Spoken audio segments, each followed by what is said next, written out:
ready, but here is the most special. Oh, let me start again. Sure. Hello and welcome to the Offsite Dirt Network. We are talking offsite. We're talking prefab and a new contributor. Dale is a very special human. I got to meet him. I think we've got to meet each other through LinkedIn. We've probably seen each other many times, but now we actually get to actually talk and speak. And he is also a big part of the Offsite Dirt Network team.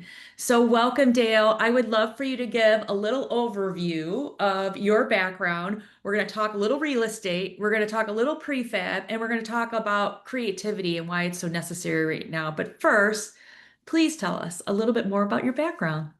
Thank you so much, Audrey. I'm a huge fan of you, as you know, and I love what you're doing with Offsite Dirt Network. It is important work, and I am happy to be a contributor here and offer my talents and services. A little bit of background about me. I started in real estate in 2003. And I was doing traditional real estate up until the point where that kind of got boring. And I kind of like done everything I'd wanted to do with that. I owned and operated my own brokerage firm for a while.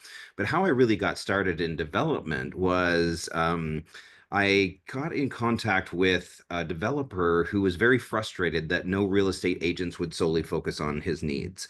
And so that's what I did. And so let me offer that as a piece of advice to anyone who's starting, who's new.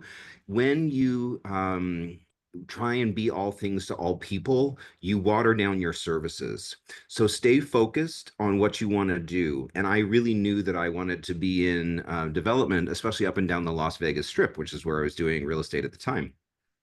And so by just focusing on that one client and starting with land assemblage, and then from there we started doing sales centers. And before I knew it, I was like the sales center guy, and I was setting up sales centers up and down the strip, and I was working on a bunch of different projects, and I was staffing them, and I was training them, and I was doing all of this. And so it really helped me launch into that world that I found endlessly creative and I absolutely loved. From there, I then kind of had the opportunity in 2016. Well, obviously the market imploded in 2008, so there was a bit of a A little reset there. craziness going on there. Everybody was Yeah. falling around. Things were crashing. Yes, it was a little Exactly. crazy. Yep. Exactly. I actually went back to school to kind of weather that storm and got a degree in graphic design. And then I started in education where I was teaching real estate agents how to be real estate agents. But then again, traditional real estate has just never been my jam. And so from there, I had the opportunity. A friend, the professor of architecture at MIT, called me up. He was like, I know you do sales centers. I want to start selling my plans all around the world.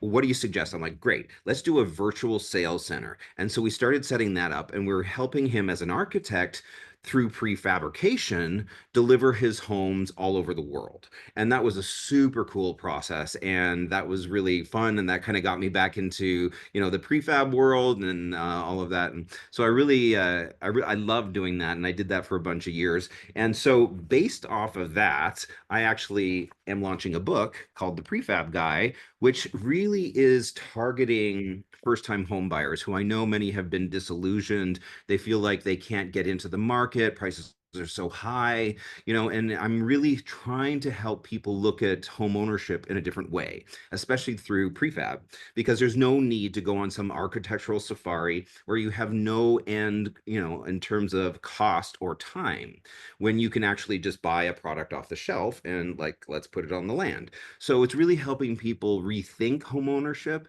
by buying the land first, and then like pull up an RV or a tent or whatever you can until you're financially ready to take that next step in building. So anyways, I'm shopping that around right now for a literary agent, as well as with some of my other books. If anyone has any contacts in that world, I would love to pitch this to somebody and have it published through a publisher rather than just self-publishing. But that's where I am with my kind of writing and real estate journey right now. You know what? You're bringing up so many good points, and home ownership gives us the ability to know who we are. It Yeah. brings us back home. It's so important, and we've lost it, and we've lost it for a really long time. I love the idea of being able to go and own a piece of land, right? God's not making any more land. It's here. This is what you get.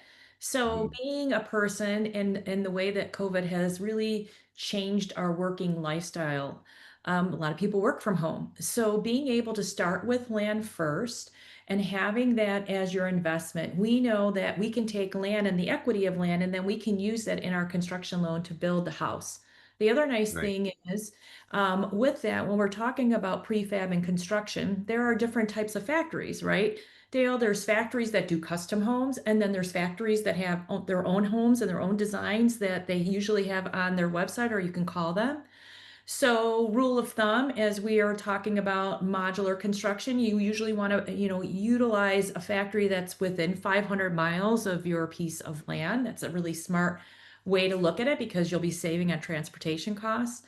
I love the idea that you also have seen it from this expansion of the architect's viewpoint and being able to know that things don't have to be that expensive. You just have to have a creative way of how to build, right? Right. Exactly. And then there's another aspect to that as well in terms of reasons to start with the land instead of the vision of, somebody else's idea and home.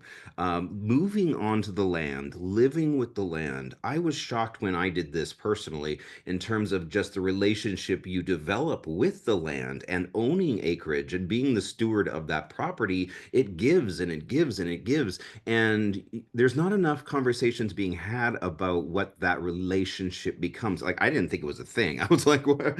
But every time I like needed something, either firewood or food, or like the land was continuing to provide, and I was just constantly amazed at how much it was being given to me for free. I love that you're bringing that up. And that is so, there's so much wisdom in that. There's so much wisdom, right? We keep looking at these tangible things, these material things that if we get this house or we save for 20 years and we're going to put a down payment on, that's how we have to do it. Mhm. We don't have to do it like that anymore. And it's Right. refreshing, right? And you educating people with the Prefab Guy book and letting people know that there is this awareness of something that you can actually do to help yourself. Mhm. And also, you don't have to have an architect. You don't Right. have to have an architect, right? You can actually go to a modular factory. You can look online. You can look up modular construction right now. There's so many tools that you can use right now to educate yourself. What do Right. you like most about? So we talked about the land and we're talking about prefab. What do you like the most for new homeowners? What is the advantage that you see in home ownership? That you can do it as you're able, especially financially, like even mortgage free, because you are building equity in the land as you own it. Like some people call it land banking, and they're doing that specifically in order to build equity in their purchase. And there's a lot of cities that have just kind of, random pieces of ground around. Now, the book really educates you in terms of what to look out for in terms of additional costs, infrastructure, the importance of topography, the importance of understanding, these types of things. However, there's often leftover pieces of land around that you can pick up for as low as $10,000. So buy that first, right? And then bring your RV, and then just be careful that you don't want to bring anything onto the land that's going to depreciate. And if it's not affixed to a permanent foundation, it will depreciate.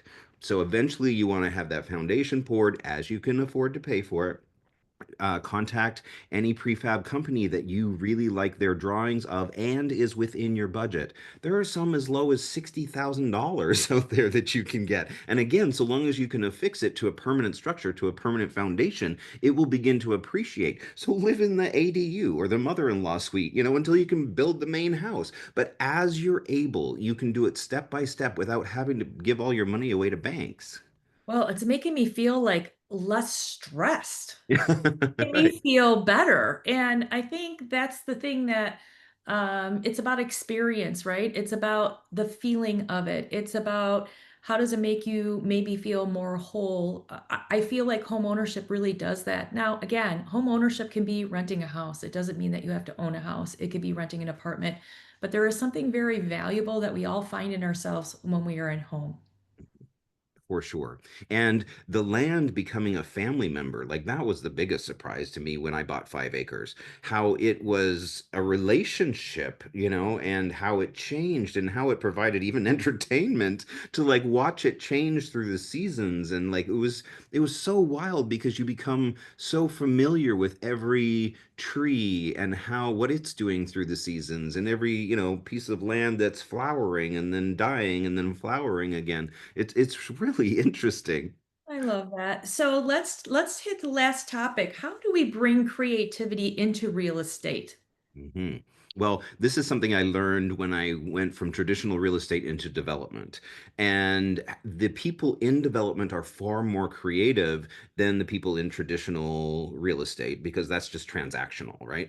But actually developing a piece of land, and whether that's just your house or multiple homes, it involves a whole lot of creativity. And I love the people in that world who are really using the big mind, right? Who are envisioning the path forward, who are looking at better ways to build, better ways to live, more affordable ways to live.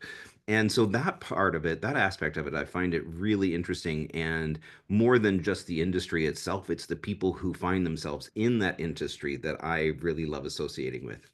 I think the other thing that I really find in the last couple of years on my journey is all about sustainability and how we're taking care of the earth and what kind of products we're really considering. What are we Right. using for gray water? How are we using solar now? Are we using battery operated? Are we thinking about chemical-free products? Where as people in whole, there's a lot of us which also thinks about high performance, right? How are we building our house with a tighter building envelope so that air doesn't come out, air doesn't leak, so we're not feeling freezing in the wintertime and we're not feeling really, really hot in the summertime. Like there's so many nuances to going on with building right now. It's kind of exciting to be in this time. And I feel like it's funny. I have a client that's in the UK. They actually help with implementing more productivity in factories, right? So they do everything from design and they do everything from equipment. But the one thing that he said that I thought, wow, he's so right. I feel like overseas, UK, Canada, I feel like this in China, Japan, Australia, they're like 20 years ahead of us in building. Yeah. And they're all building with prefab and they're Right. all building with systems and Yeah. standardization. And we Right. are just finally learning. And thank God we are learning it. Yeah. Because Yeah. this is the only way that we can fulfill the 5 million homes that we need today, right? Exactly, exactly. And keeping an eye on not just sustainability, but circularity in terms of the entire life, cycle of products, of the land, of the home, so that everything that goes into it gets used so that we're not just, creating waste. You are on it. And Dale, you are going to be so good for our team. I'm so glad that you are with us at the Offsite Dirt Network. Thank you for your time today. I'm so glad that we've given a little bit of time so people can really know you and meet you. And you can always find all of his information and bio on the Offsite Dirt Network contributors page. But again, so grateful for our conversation about real estate, home ownership, land, creativity, and real estate. I think we've got them all in a really short amount of time, and I'm super happy about that. I can't wait to see what you're going to bring to the table for everybody else this year. Awesome. Thank you so much. I really appreciate it. And that's the dirt on Offsite Dirt.